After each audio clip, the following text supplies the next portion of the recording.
안녕하세요. 경기방송 청취자 여러분 반갑습니다.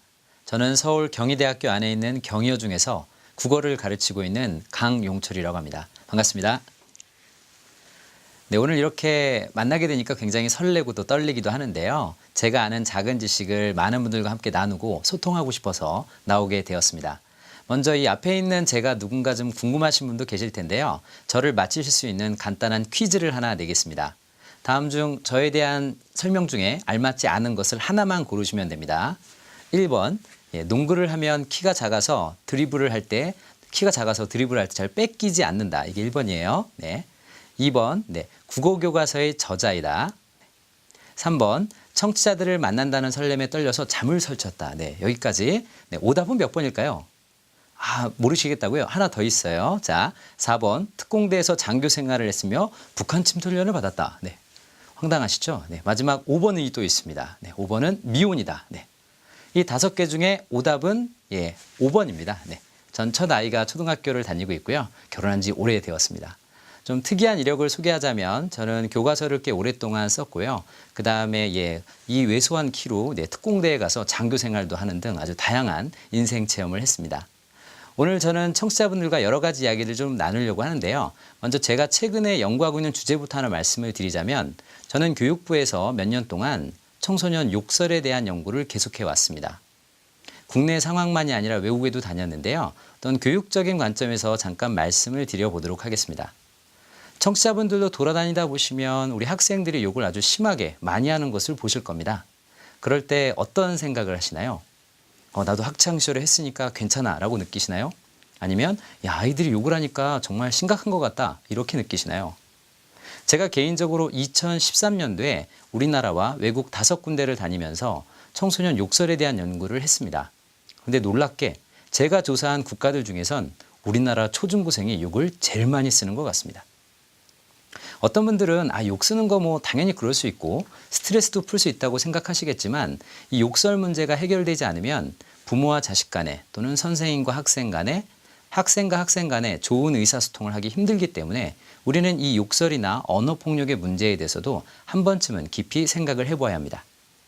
개인적으로 저도 중학교에서 15년 이상 아이들을 가르치고 있는 상황이라 왜 아이들이 욕을 하는가에 대해서 연구를 꽤 오랫동안 했는데요. 이유가 수십 가지지만 오늘은 시간상 딱 2가지만 말씀드려보면 첫째는 우리 학생들이 받는 스트레스가 정말 심합니다. 모두 예측하시겠지만 학업 스트레스가 굉장히 심해서 다른 나라 학생들보다 책상에 앉아있는 시간이 매우 길다라고 할 수 있죠. 그리고 물론 시험에 대한 스트레스도 좀 많은 편이고요. 그리고 욕을 왜 많이 하는가? 그 2번째 이유가 아주 심하게 재밌는데요. 우리 청취자분들도 욕설을 탁 떠올려 보시면 그 뜻이 있습니다.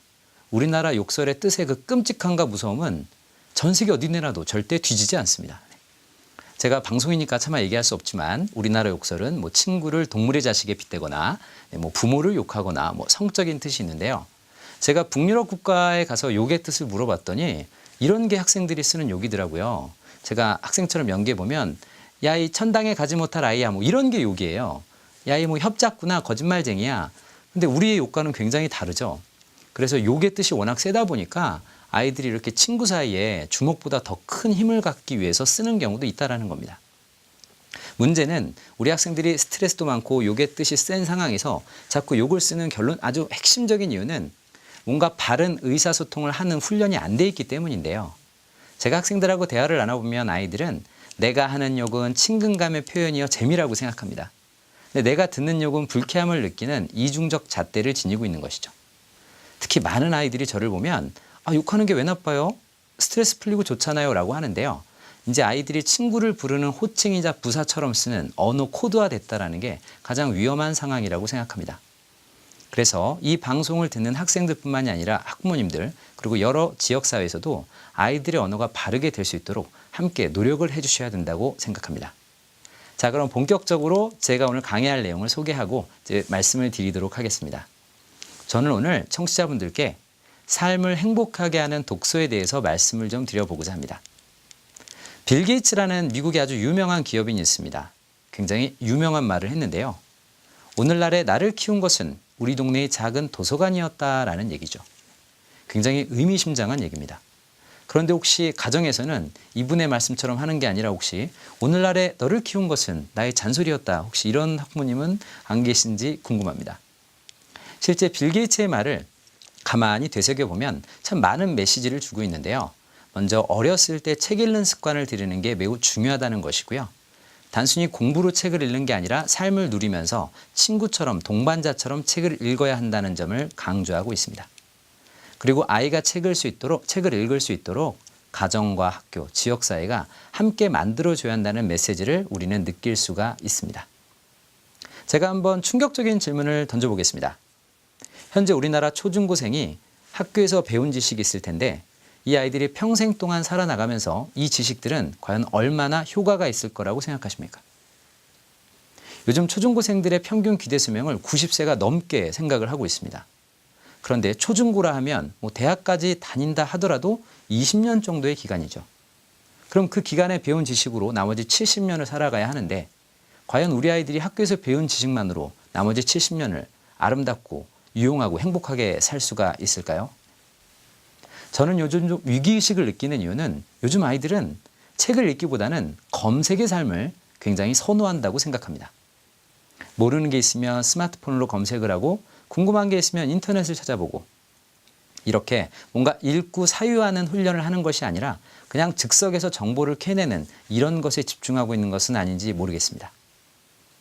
이런 차원에서 이 평생교육 시대 그리고 이렇게 고령화 시대에 우리 아이들이 평생 동안 온몸으로 해야 되는 공부는 무엇일까요? 저는 감히 말씀드려 보건대 바로 독서 그리고 신문 읽기라고 생각을 합니다. 제가 얼마 전에 우리나라의 독서량을 발표한 자료를 보게 되었습니다. 민간 연구소에서 조사한 자료긴 한데요. 2013년 기준으로 1년 동안 성인들의 경우 15.3권을 읽는다는 내용이었습니다. 그런데 가만히 생각해 보니까 어른들이 한 달에 한 권 정도 읽는다는 건 굉장히 괜찮은 일이라고 생각을 했는데 이 자료를 자세히 분석해 봤더니 우리 어머님들이 미용실에서 보는 여성지라든가 그 만화책으로 보는 웹툰 이런 걸 포함해서 아무튼 다양한 도서 15권이라고 볼 수가 있었던 거죠. 그러니까 우리의 삶을 풍요롭게 하는 정밀한 교양 도서, 좀 생각을 깊게 할 수 있는 책은 그렇게 많지 않았다는 겁니다. 그런데 놀랍게 성인만 그런 게 아니고요. 요즘 대학생들도 독서량이 현저히 떨어지고 있습니다. 저도 현재 대학에서 강의를 같이 병행하고 있는데요. 강의 중에 어느 날 갑자기 학생들에게 가방을 열라고 했습니다. 그리고 스마트폰 있는 사람 했더니 전원이 정말 한 명도 빠짐없이 전원이 손을 들더라고요. 그 다음에 전공도서 있는 사람 했더니 또 꽤 많은 학생이 들었는데 제가 전공도서나 숙제를 위한 도서 말고 교양으로 읽는 도서를 한번 있는 사람 손을 들어서 한번 책을 꺼내보라고 했더니 놀랍게도 3분의 1도 되지 않았다는 겁니다. 지식의 전당에서 아이들이 굉장히 열심히 공부해야 되는데도 불구하고 우리 대학생들도 뭔가 독서하고 뭔가 담이 쌓여 있거나 벽이 쌓인 듯한 이런 느낌을 받았다는 것이죠. 자, 그러면 현장 얘기로 좀 돌아와 보겠습니다. 우리 초중고 아이들은 과연 책을 얼마나 읽을 거라고 생각을 하십니까? 실제 교육부와 서울시 교육청에서 이 내용을 연구한 적이 있습니다. 그래서 학생들에게 직접 의견도 물어보고 얼마나 읽는지 실태 조사를 했는데요. 제가 수치는 정확하게 얘기해야 되니까 잠깐 보자면 학생 전체 중에서 독서가 충분하다고 얘기한 학생은 17.4%, 그다음에 보통이라고 생각한 학생은 28.6%, 부족하다고 생각한 학생은 53.6%였습니다. 합계하면 100이 나오겠죠? 정확하게. 그런데 제가 좀 더 자세하게 연구물을 그 결과를 조사해 봤더니 놀랍게도 독서가 부족하다는 거에 대해서 초등학교는 28.7%로 비교적 독서가 잘 되고 있는 상황이었습니다. 그래서 주변의 초등학생 또는 초등교사 또는 초등학생을 자녀로 둔 학부모님과 얘기를 나눴는데요. 실제 초등학교에서는 그래도 독서가 비교적 잘 되고 있는 상황이 좀 많았습니다. 특히 초등학교의 경우는 좀 담임 선생님의 지도 역량이나 관심에 따라서 독서량의 차이가 크다는 것을 알게 되었습니다. 아무래도 아이들이 한 담임 선생님께 주로 배우기 때문에 선생님의 교육적 가치관 그리고 독서 교육에 대한 철학이 있을 때 책을 비교적 잘 읽고 있었습니다. 그리고 원래 초등학교 아이들은 굉장히 순진하고 말을 잘 듣지 않습니까? 아니라면 할 수 없고요. 자, 그런데 중학교 들어오면서부터 독서가 부족하다는 수치를 봤더니 놀랍게도 2배 이상 올라옵니다. 독서가 부족하다는 거에 대해서 무려 61.6%의 학생들이 스스로가 부족하다고 반응을 보였던 것이죠. 저는 좀 충격을 받았습니다. 그래도 초등학교 때까지는 담임 선생님과 가정의 지도로 굉장히 많은 독서가 이루어졌는데 왜 중학교에 들어오면서부터 독서가 안 되는가? 저한테는 굉장히 심각한 고민거리였죠. 더 놀라운 사실은 고등학교의 수치를 봤더니 69%, 즉 무려 70% 가까운 학생이 독서가 부족하다고 이야기를 하고 있었습니다. 이 내용을 들으시는 청취자 중에서 혹시 고등학교 학부모님이 계시다면 이런 장면 보셨어요? 고등학생이 공부를 하다가 머리 좀 식힐까? 책을 한 권 꺼내야지. 창문 열고 차 한 잔. 스멜. 좋아. 막 이러면서 이런 장면 거의 없다는 것이죠. 고등학생들도 생활기록부를 채우기 위해 또는 대학 논술을 위해서 하는 독서가 꽤 많았다는 겁니다. 그래서 저는 조금 더 깊이 관심을 갖고 연구를 하기 시작했습니다. 왜 초등학교 때까지는 그래도 엄마의 관심, 아빠의 관심, 학교의 노력으로 잘 되는데 중학교부터 이렇게 갑자기 독서가 부족하다는 반응이 나오는가? 굉장히 많은 요인들이 있었는데요. 그중에 가장 영향을 미치는 건 뭐냐면 역시 습관이 안 돼 있기 때문이라고 합니다. 그러니까 공부를 하든 운동을 한 후에 머리가 아프든 몸을 쉬고 싶을 때 자연스럽게 책을 꺼내서 읽는 게 아니라 자연스럽게 TV를 보거나 인터넷을 하거나 스마트폰을 잡는 것이죠. 그러니까 책 잡는 습관이 안 돼 있기 때문에 아이들 스스로도 책을 읽는다는 생각을 잘 못하고 있었습니다. 그리고 또 하나 책을 안 읽는 아주 중요한 이유는 우리 청취자분들이 모두 예측하시는 그거 바로 전자기기입니다. 컴퓨터, 텔레비전, 인터넷 이젠 아이들에게 뗄래야 뗄 수가 없는 삶의 동반자이자 친구와 같은 것이죠. 실제 저는 학급에서 굉장히 놀라운 일을 경험하는데요. 요즘 학생들 휴대폰 거의 대부분 가지고 있습니다. 그리고 물론 학교에서 걷는 경우도 있고 그냥 개인이 가지고 있는 경우도 있는데요. 제가 졸린 5교시 같은 때 쉬는 시간에 종이 딱 치고 교실에 들어가면 몇몇 아이가 자고 있거나 졸고 있을 때 5초 만에 아이들을 깨울 수 있는 기술이 있습니다. 요즘 애들은 휴대폰 중독이 너무나 많아서 다 교실 들어가자마자 한 곳을 보면서 멍하니 이러면 다 깹니다. 5초 내에.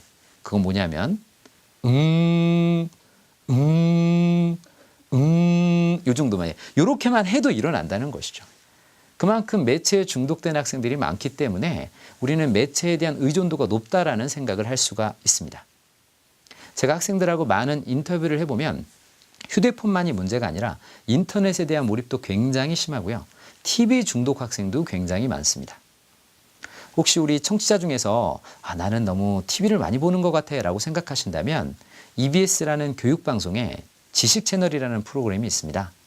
거기에 TV 끄기라고 검색을 하시면 5분짜리 아주 재미있는 영상을 보실 수가 있습니다. 실제 우리나라 가정을 대상으로 얼마나 TV를 많이 보고 있는가를 한 실험인데요. 그 영상 내용을 아주 짧게 제 키처럼 짧게 강렬하게 설명해 드리면 몇 가정을 대상으로 이렇게 TV를 못 보게 상황과 조건을 주었습니다. 그리고 가족들의 모습이 어떻게 변하는가를 CCTV로 찍은 내용인데요. 놀랍게도 TV를 못 보게 하니까 가족들이 어떻게 되냐면 집안에서 걸음걸이가 달라집니다. 좀 짜증스럽고 무기력하고 뭔가 눈빛이 흐린 이런 모습으로 돌아다니기 시작합니다. 약간 좀비스러운 모습으로. 그리고 할 게 없으면 제일 많이 하는 게 뭐냐면 그렇습니다. 잠을 많이 잡니다. 심하게 잡니다. 계속 잡니다. 그런데 잠을 자고도 할 게 없으면 청소를 합니다. 이 영상을 잘 보시면 잠 청소 이렇게 막 반복을 하는데요. 이제 그래도 할 게 없으면 드디어 변화가 일어납니다. 그 다음 무슨 단계가 일어나냐면 뭔가 보는 단계가 보이기 시작합니다. 신문이나 잡지, 책 같은 걸 이렇게 쓱쓱 보는 이런 현상을 영상에서 확인하실 수가 있고요. 마지막 단계가 압권입니다. 잠자고 청소하고 뭘 보다 할 게 없으면 드디어 가족과 뜨거운 상호작용을 하기 시작합니다. 그래서 그 지식 채널 프로그램에 보시면 믿을 수 없는 장면이 하나 나오는데요.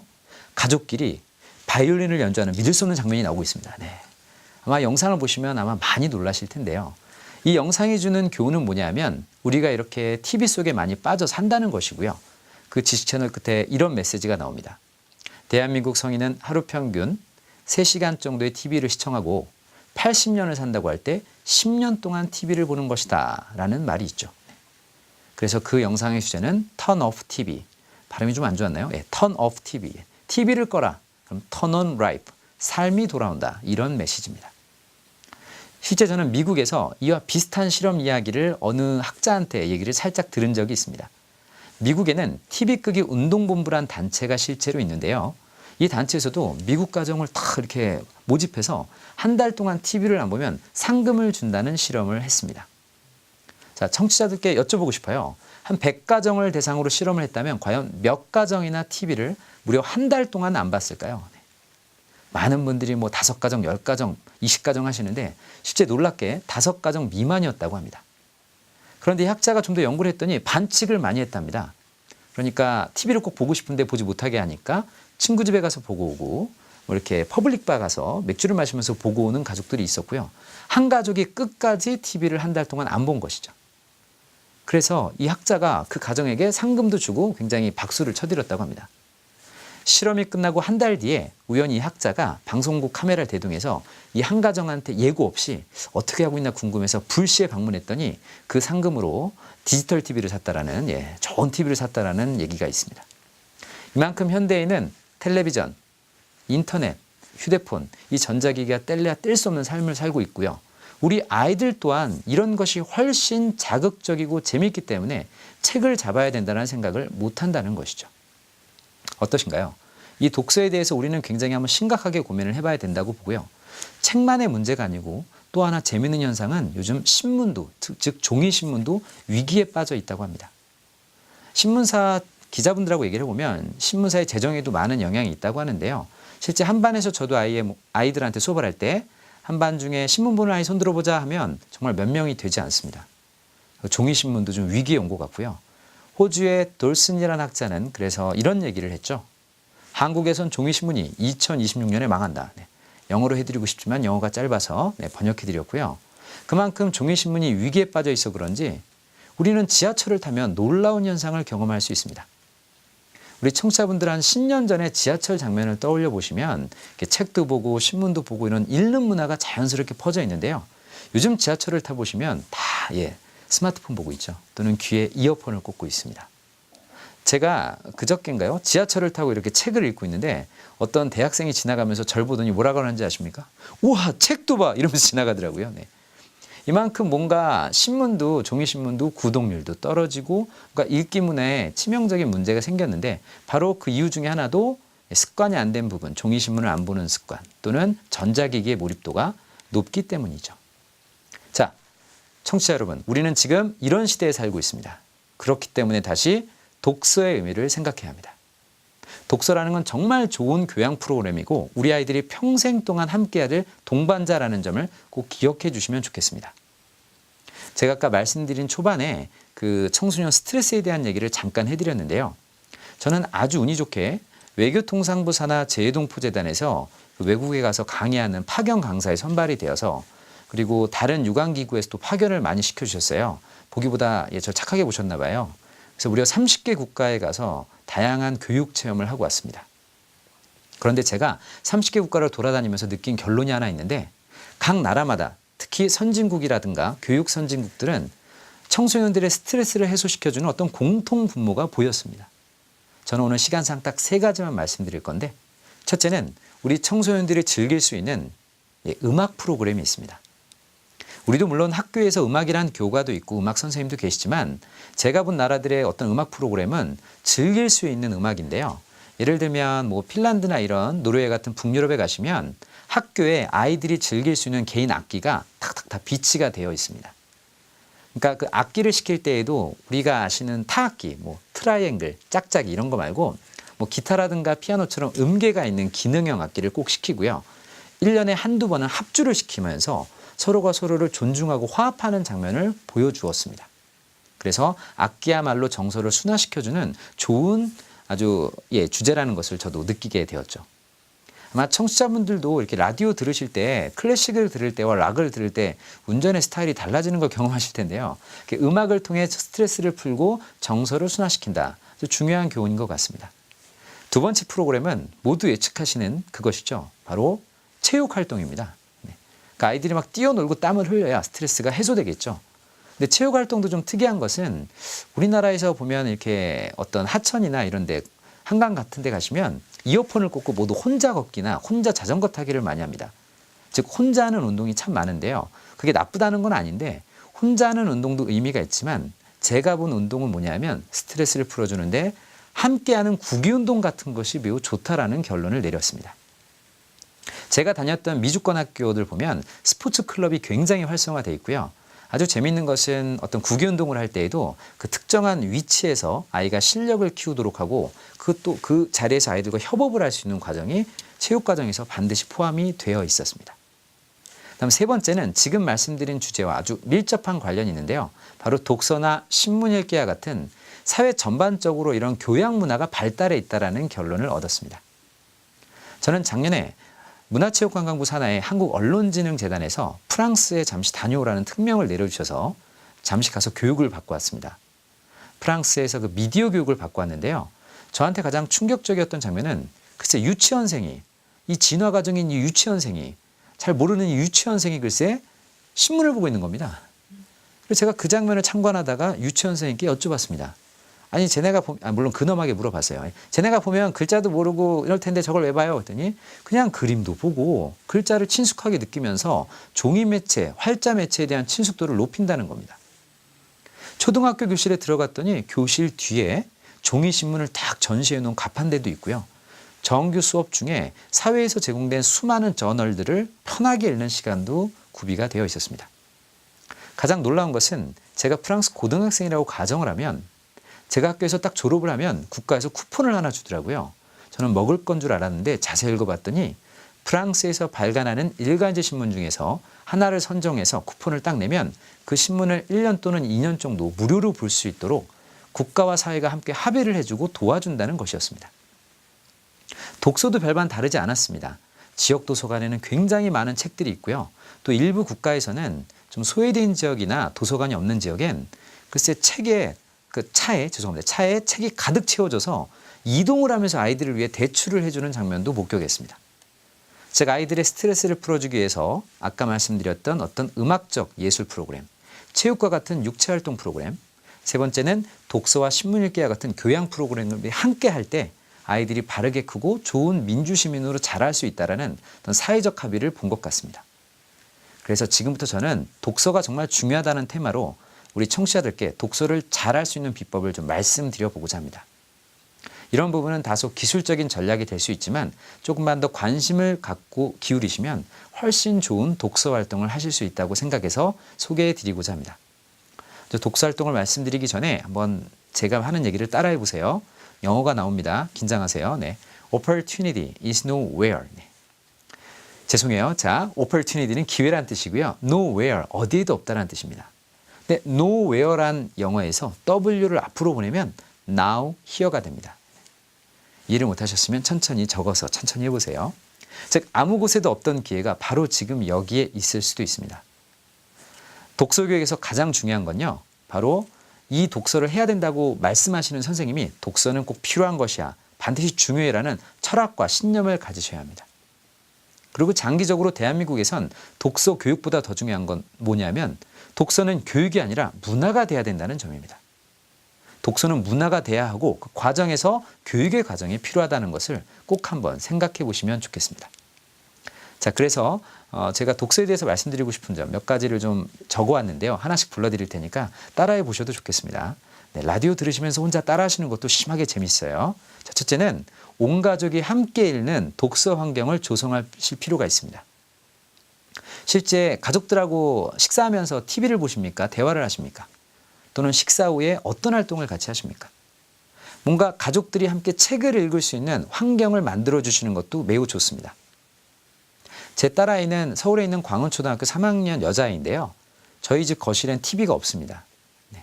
그리고 모두 책으로 좀 이렇게 서재처럼 꾸며놨더니 정말 재밌는 것은 아이가 수준에도 안 맞는 책인데 이렇게 꺼내서 둘러보기도 하고 또 자기 동생한테 이렇게 책 갖고 이렇게 주기도 하면서 책을 뭔가 생활하는 걸 보고 아, 그렇구나. 환경 조성이 중요하구나. 이런 생각을 했습니다. 아마 화장실에 책 놓거나 이런 분들도 되게 많으신데요. 아무튼 중요한 건 아이들이 책을 읽을 수 있게 온 가족들이 함께 애를 써주셔야 한다는 점이죠. 그래서 올해는 이런 운동을 한번 해보세요. 가족끼리 독서를 할 수 있는 테마 운동을 하십시오. 뭐 내 키만큼 책 읽기. 키가 작은 저는 조금만 읽으면 돼요. 네, 또는 뭐 내 품 안의 책. 이런 운동을 통해서 가족 내에서도 책을 읽을 수 있는 습관을 잡아주시는 게 가장 중요합니다. 우리 학부모님들께 부탁드리고 싶은 점은 모든 교육의 책임이 학교에 있다고 생각하시는데 가정에서 먼저 기본적인 교육과 습관이 잡힐 때 학교 교육이 함께 꽃을 피울 수 있습니다. 아이를 아름답게 꽃피우기 위해선 가정과 학교의 협업이 매우 중요하기 때문이죠. 다음 두 번째는 한 달에 한 번쯤은 지역 도서관이나 학교 도서관에 가셔서 책을 좀 대출해 보시거나 또는 서점에 가셔서 책을 사보시는 것도 좋겠습니다. 요즘 우리나라의 독서 인프라가 굉장히 향상되었습니다. 지역 도서관에 가도 신간도서 굉장히 많고요. 서점에 가도 책을 볼 수 있는 환경이 매우 많습니다. 그러니까 뭐 한 달에 한 번이든 두 달에 한 번이든 가족들이 특정한 요일을 정해서 함께 독서를 즐길 수 있는 그러한 가족 습관 운동을 한번 해보셔도 좋겠습니다. 세 번째는 부모님이나 어른들이 먼저 책을 좀 읽는 모습을 자주 보여주셔야 합니다. 책 읽는 모습을 보여주면 자녀분들 또 학생들도 책 읽는 모습을 따라하게 되겠죠. 저는 저희 학교에서 나름대로 책을 열심히 읽는 교사라고 나름대로 자부심을 갖고 있는데요.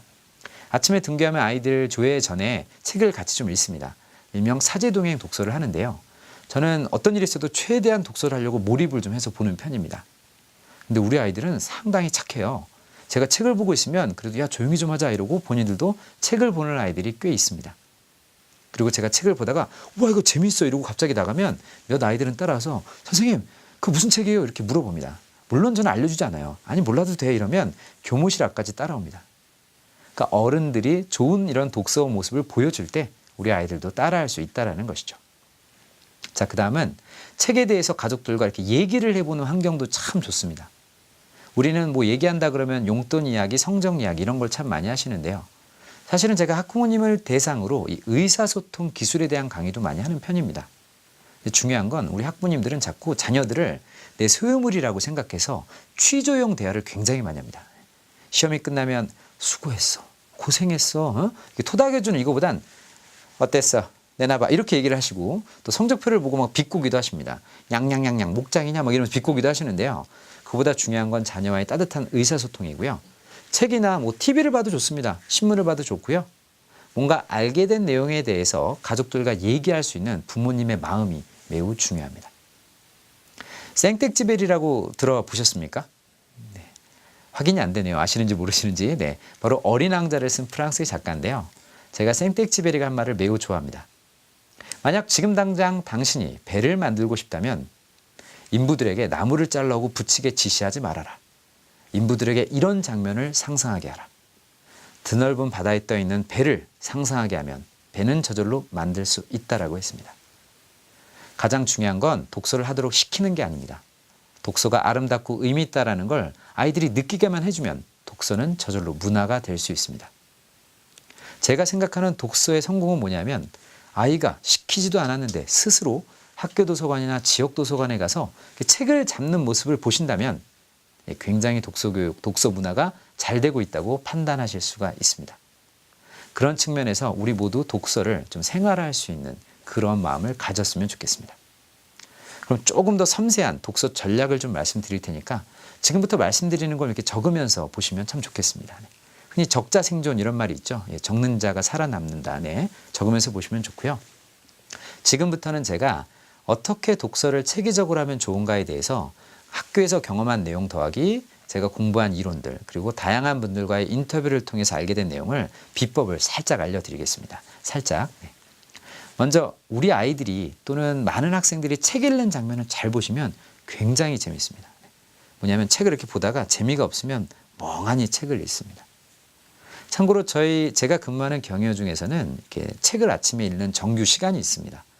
근데 참 재밌는 건 아이들이 책 읽는 장면을 이렇게 지켜보면 책을 읽는 방법도 모르고 집중력이 떨어지는 학생도 굉장히 많습니다. 물론 학급에는 성적이 우수한 학생도 있고 우수운 학생도 있는데요. 우수한 학생들은 뭐 독서 시간 내내 열심히 읽고 막 미술도 긋고 합니다. 근데 많은 학생들 보면 이렇게 멍한 친구들이 있는데요. 가끔 놀랍습니다. 한 30분 동안 표지만 보는 애들이 있어요. 진정한 예술가죠. 이 뛰어난 창의성. 표지만 보고 명상한다는 거 쉬운 일이 아니고요.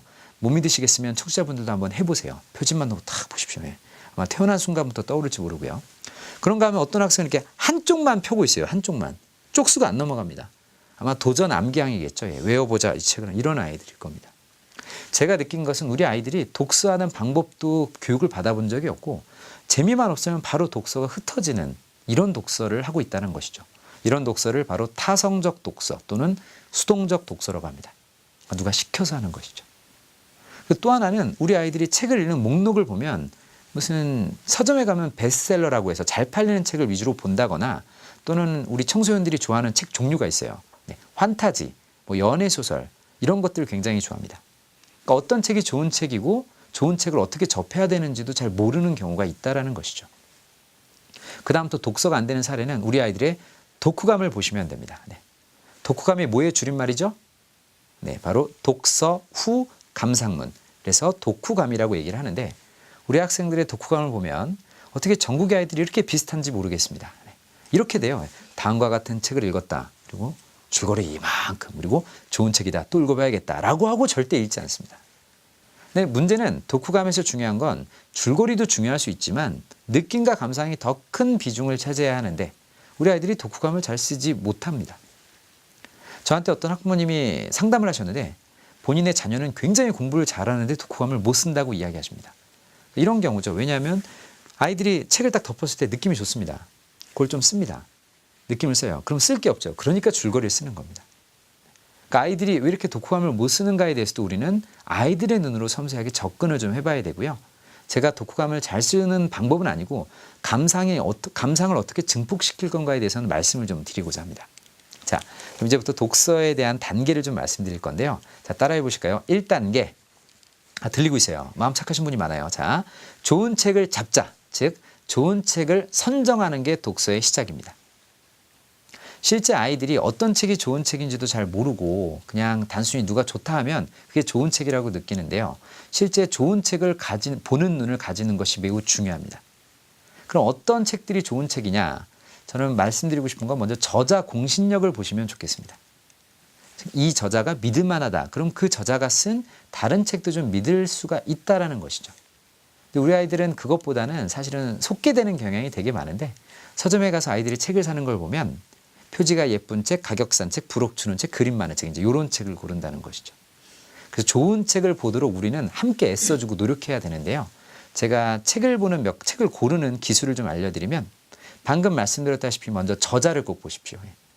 일단 저자가 무슨 문학적으로도 안정성이 있고 학문적으로도 인정받으며 또 좋은 책을 써왔던 작가다. 그럼 믿을만하다는 것이죠. 이게 박완서 할머니의 미발표 원고가 발표됐다는 가정을 해보겠습니다. 박완서 할머니. 우리 문학계에 얼마나 큰 역할을 해오셨습니까?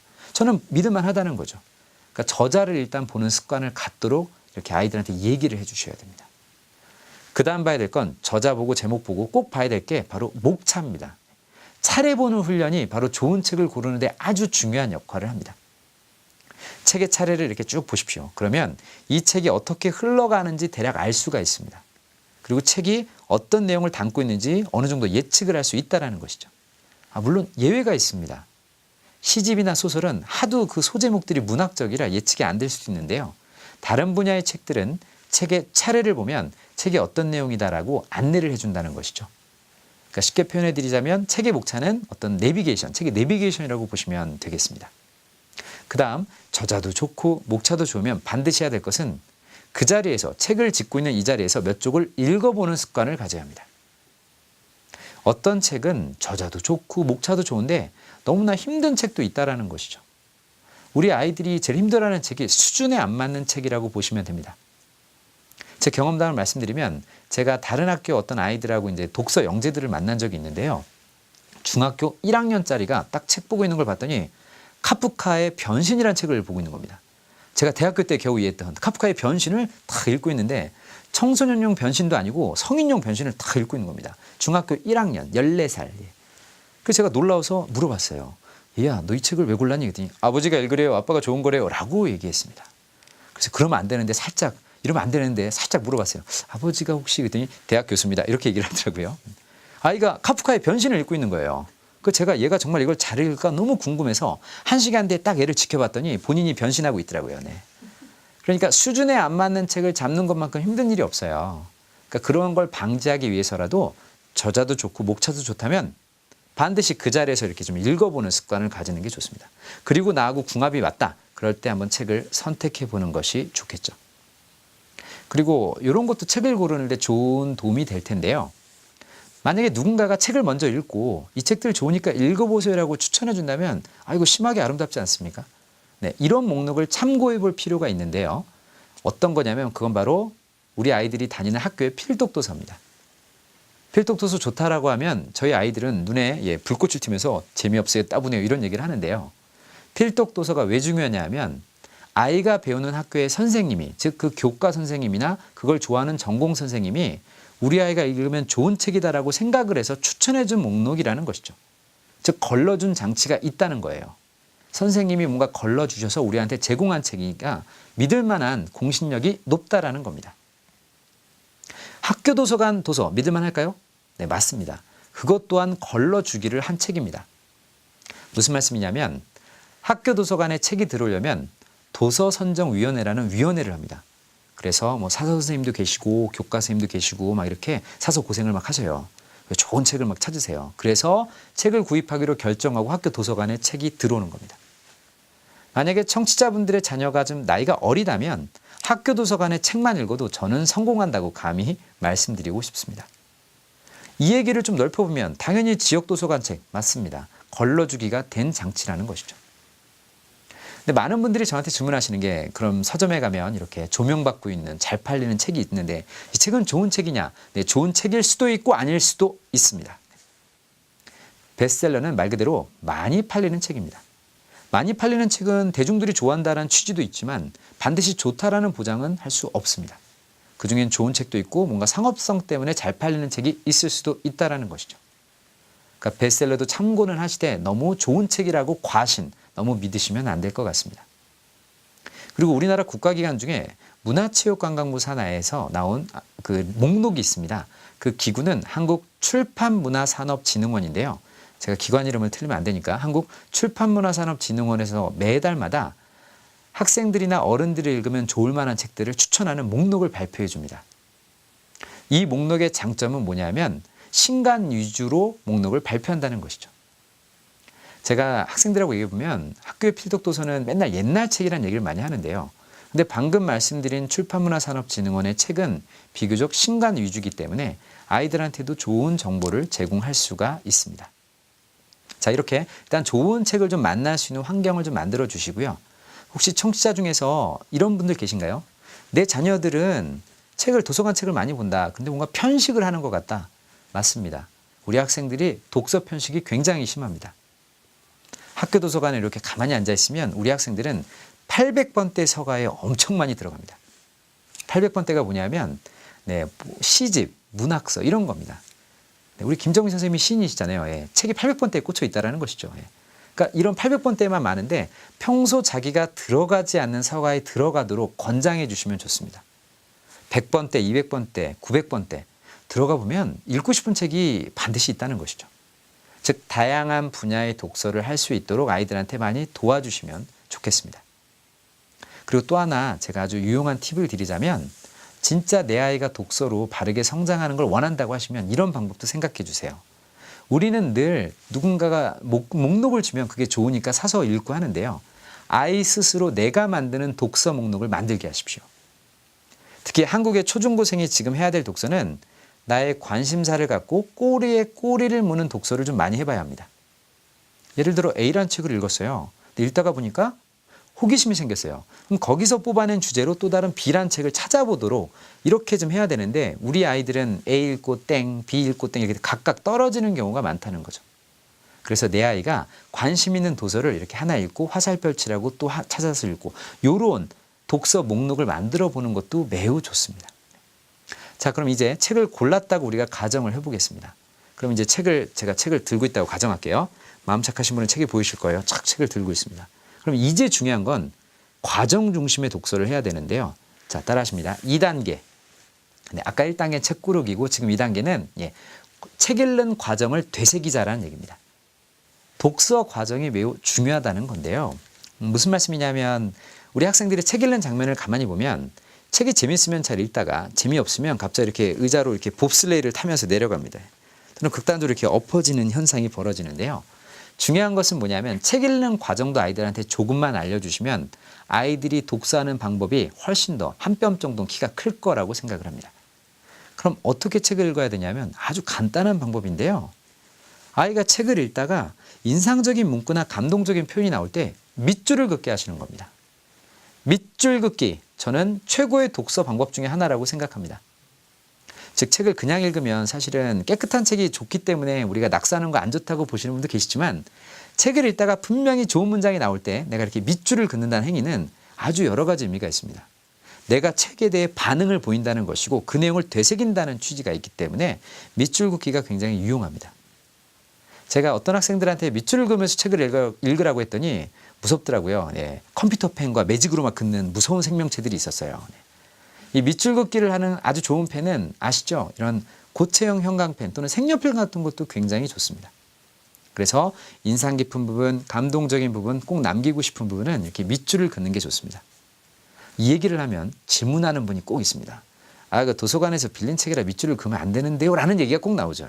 그 잠시 후에 답변 드리겠습니다. 자, 그럼 밑줄을 그었다고 가정하고요. 그 다음에 해야 될 게 뭐냐면 밑줄을 긋고 그때 떠오르는 생각을 그 책의 여백에 그냥 적는 겁니다. 그러니까 밑줄 긋고 여백에 바로 나의 느낌을 쑥 적으면 됩니다.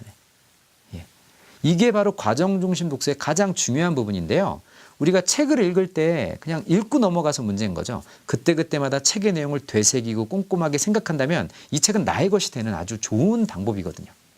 그럼 또 질문하는 분이 계십니다. 아, 빌린 책이라고 안 된다니까요. 답을 해드릴게요. 학생들한테 이런 방법을 권장했더니 매우 효과적인데요. 그 특정한 상표가 등장하는 종이라 그런데 붙였다 떼는 종이가 있어요. 어디 가면 기념품으로 많이 주고 문구점에 맨날 널려있는 그 붙였다 떼는 색깔도 다양한 모양도 다양한 개를 탁 붙입니다. 그리고 거기다 쪽수를 적고 그다음에 그 내용에 대한 나의 느낌을 싹 쓰는 거죠.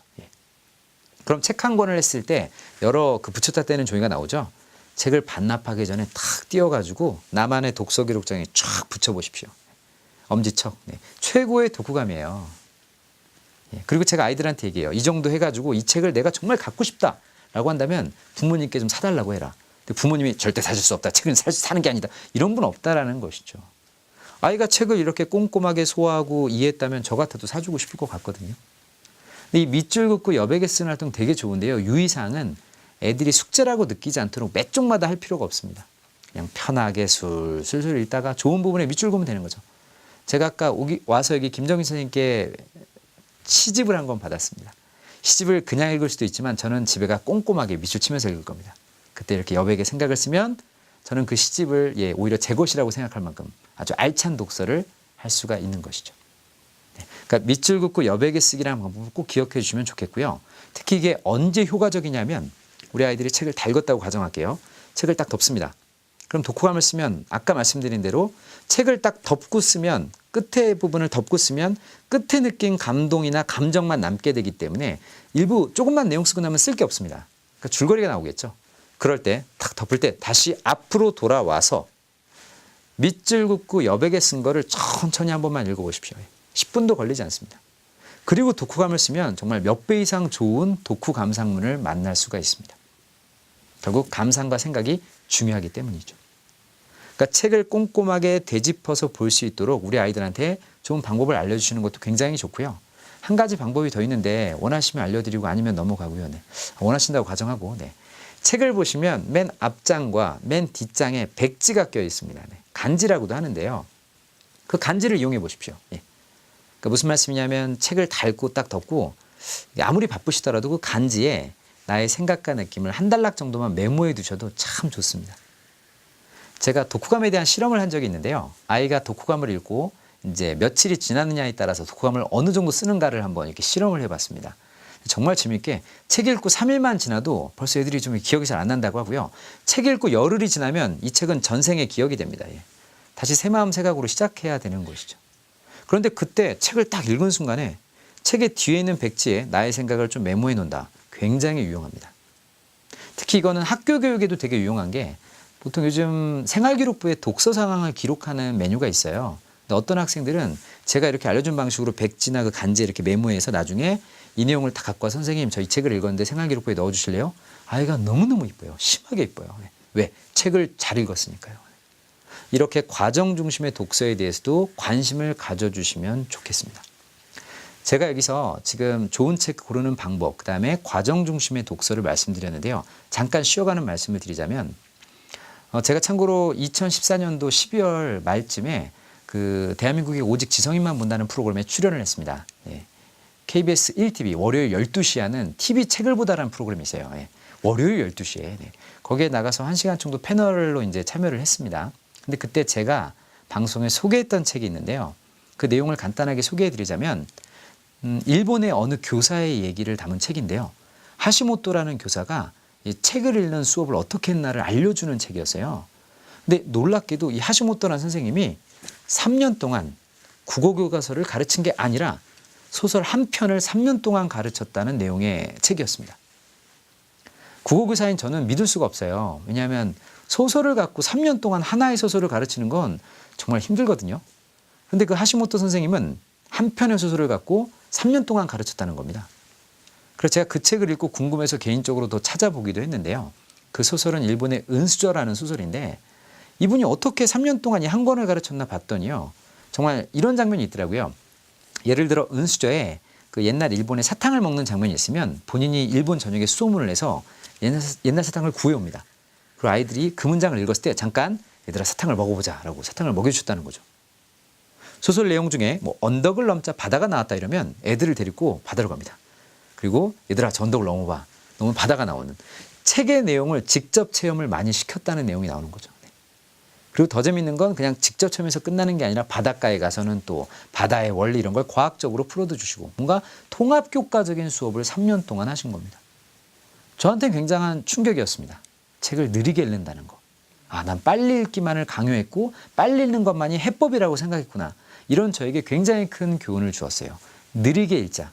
그건 단순히 눈이 글자를 천천히 읽자는 의미가 아니라 책의 내용을 음미하자, 되새기자, 가치 있게 판단해보자라는 메시지였습니다. 한번 생각해 보시면 좋겠습니다. 그 다음 아까 1단계 다시 돌아오세요. 기억을 정리하셔서 1단계는 좋은 책을 잡자. 2단계는 과정 중심의 독서를 하자 했죠. 세 번째는요. 책을 읽고 누군가와 대화하자입니다. 대화하자. 세상에서 제일 힘든 게 혼자 읽고 혼자 끝내는 겁니다. 너무너무 외로워요. 심하게. 가장 큰 재미는 누군가와 어떤 책을 함께 읽고 그 책에 대해 이렇게 이야기해보는 재미. 정말 좋습니다. 그래서 저는 독서 토의나 독서 토론에 굉장한 큰 희망을 겁니다. 혼자 하는 독서보다는 함께 하는 독서, 그걸 공독이라고 하는데요. 공독이야말로 앞으로 우리 사회의 많은 분들이 한번 추구해 보셔야 할 독서의 스타일이라고 생각을 합니다. 저는 아이들하고 독서 토론하다 보면 제가 배우는 게 더 많습니다. 제가 얼마 전에 초등학교 아이들하고 토론을 한 적이 있습니다. 그런데 아이들하고 그 주제가 그 토끼와 거북이라는 동화 내용이었어요. 그 동화 읽고 토론하긴 했는데 깜짝 놀랐습니다. 먼저 우리 청취자 여러분들 토끼와 거북이 이야기 다 기억나시죠? 네, 토끼와 거북이가 달리기 시합을 하다가 토끼가 자고 있는 사이에 거북이가 토끼의 간을 빼서 용공으로 가는 게 아니고요. 네, 속으셨어요. 달리기 내용입니다. 토끼가 자고 있을 때 거북이가 쓱 지나가서 이기는 내용이죠. 그때 독서 토론 논제가 이거였죠. 경쟁자인 토끼를 깨우지 않고 지나간 거북이 행동은 옳은 것인가 였습니다. 자, 우리 청취자 여러분은 어떻게 생각하세요? 네. 아마 동화의 교훈대로 따르면 거북이는 옳다. 본인에게 맡겨진 임무에 최선을 다했고 잠을 잔 건 토끼의 책임이고 그리고 오히려 이런 교훈을 줌으로써 토끼한테 깨달음을 줄 수 있다. 뭐 이런 얘기를 하십니다. 아니라고 하는 분도 계십니다.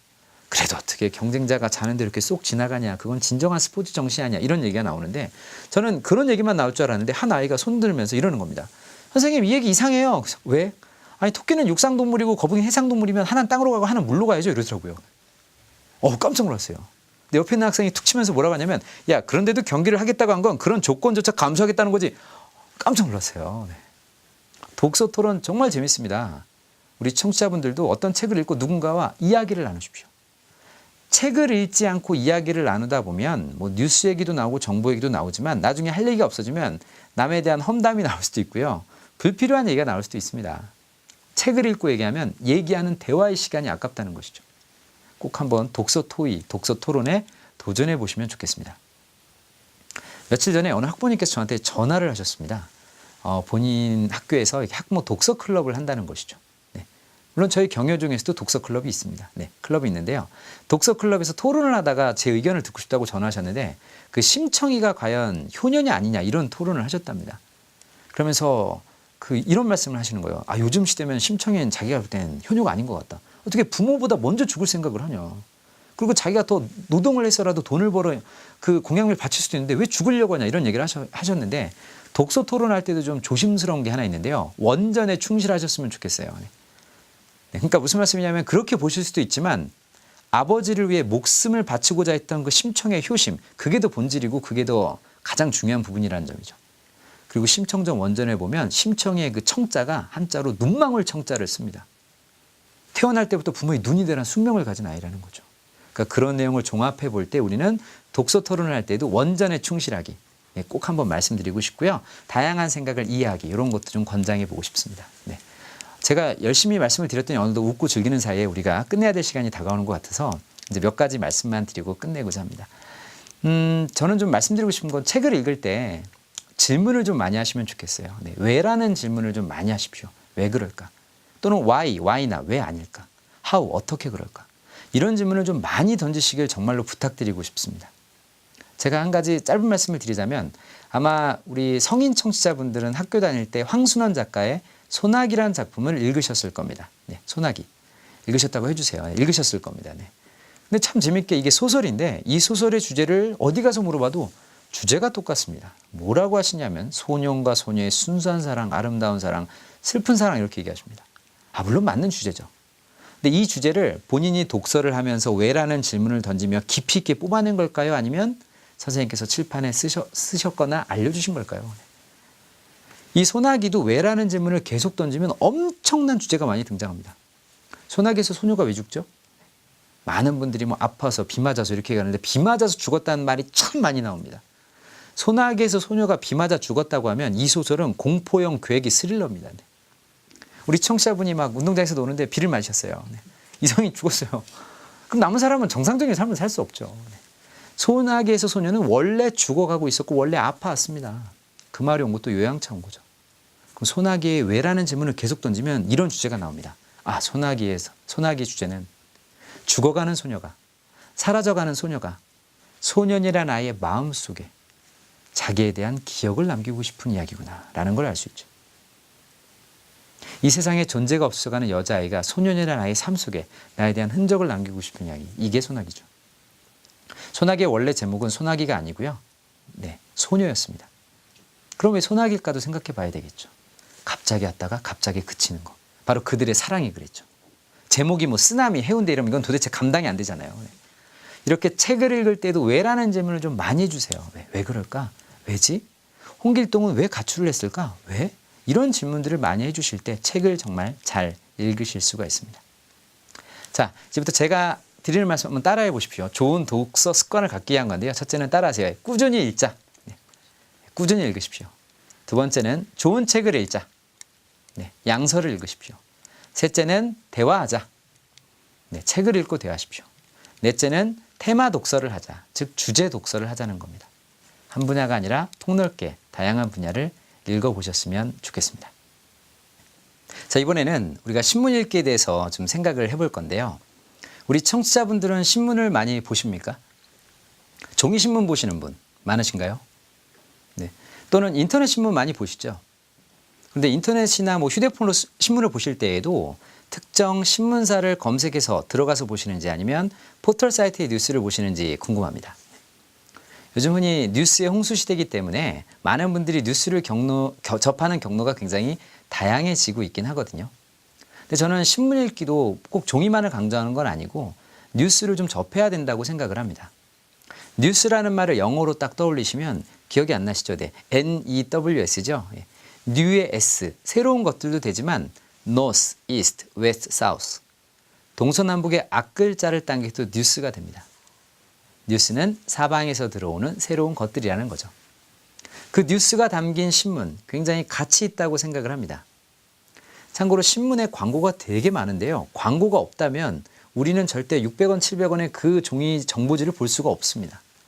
어떤 학자는 이건 확실한 얘기는 아니고요. 어떤 의견인데 아마 신문 한 부에 광고가 없다면 신문 한 부의 가격은 12만 원에서 15만 원 정도 할 것이다. 이런 주장을 하는 학자도 있거든요. 그러니까 우리는 굉장히 적은 돈으로 이 세상 살아가는 정보를 쉽게 얻을 수가 있다는 거죠. 학교 현장에서 신문을 활용한 교육을 많이 합니다. 그걸 NI라고 하죠. Newspaper in Education. 발음이 괜찮았나요? 네. 신문 활용 교육이라고 하는데요. 신문 활용 교육은 우리나라에도 이제 1980년대부터 해서 굉장히 오랫동안 진행이 되고 있는데 신문 활용 교육을 하는 이유가 뭘까요? 바로 학교에서 배우는 교과서는 한번 만들어지면 고정화되는 데 비해서 신문은 매일매일 유용하고 가치 있는 소식들을 계속 전해주기 때문에 훨씬 더 교육적 영향도 많은 부분이 있다고 할 수가 있겠죠. 교과서도 충실하게 가르치면서 신문도 병행해서 이렇게 본다면 굉장히 좋은 효과가 많습니다.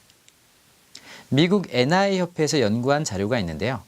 신문을 본 아이들일수록 사회적으로 자아 실현, 즉 꿈을 이루거나 진로를 실현할 가능성이 매우 높고 장기적으로는 민주시민이 될 가능성이 높다라는 얘기가 참 많습니다. 그것처럼 우리가 또 신문 읽기에도 관심을 기울여야 된다고 생각을 합니다. 요즘은 매체가 너무 발달해서 이 페이퍼의 의미는 이제 좀 무색해질 만큼 다양한 매체 뉴스가 나오고 있는데요. 저는 우리 청취자분들께 좋은 뉴스를 보는 눈을 가지셔야 된다고 생각합니다. 요즘 어떤 기사들은요, 증권 기사나 스포츠 기사는 로봇이 씁니다. 무슨 말씀이냐면 프로그램으로 기사가 만들어지는 경우도 있어요. 그리고 또 어떤 기사들은 하나의 내용인데 계속 이름이 조금만 바뀌어서 막 다양하게 올라오는 뉴스도 있습니다. 또 어떤 뉴스는 시청자나 청취자 또는 독자를 유혹하기 위해서 제목을 되게 재밌게 만들어요. 막 연예인 누구 땡땡땡 막 결혼 딱 클릭하면 할까? 하고 싶다고 밝혀져 이런 게 있다는 거죠. 그러니까 이렇게 뉴스의 홍수 시대 속에서 좋은 뉴스를 보는 것도 우리가 갖춰야 될 좋은 능력이라고 생각합니다. 그래서 신문 읽기도 바쁘시더라도 조금 시간을 내서 읽어보는 것도 굉장히 유용할 것 같습니다. 그리고 신문 좋아하는 면만 보지 마시고요. 신문 상단에는 정치, 경제, 문화, 사회, 스포츠, 연예, 예술 굉장히 다양한 분야가 있는데요. 편하게 술술 읽어보시는 것만으로도 아주 간단하게 세상 정보를 쉽게 얻으실 수가 있을 겁니다. 그래서 신문 활용 교육을 많은 분들이 세상을 보는 창을 가르치는 교육이다. 뭐 이런 얘기를 많이 하거든요. 그러니까 독서만큼이나 신문 읽기에도 많은 관심을 기울이시고 우리는 과연 어떻게 지금 신문과 뉴스를 만나는가에 대해서 고민해 보시는 것도 좋겠습니다. 지금까지 저는 독서와 신문 읽기의 중에서 좀 독서 부분에 집중해서 좀 많이 말씀을 드렸는데요. 중요한 것은 뭔가를 읽고 생각한다는 건 우리 아이들이 평생 동안 함께해야 될 멋진 공부라는 점을 꼭 기억해 주시면 좋겠습니다. 이 강의를 들으시는 청취자분들이 바로 독서가 훌륭한 문화가 될 수 있도록 그 시작점을 만들어 주시고 독서 서포터즈가 돼 주십시오. 그리고 훌륭한 독서 리더도 돼 주십시오. 다 함께 독서의 장에서 우리 청취자분들을 만난 날을 기대하면서 짧은 강의를 마치겠습니다. 감사합니다.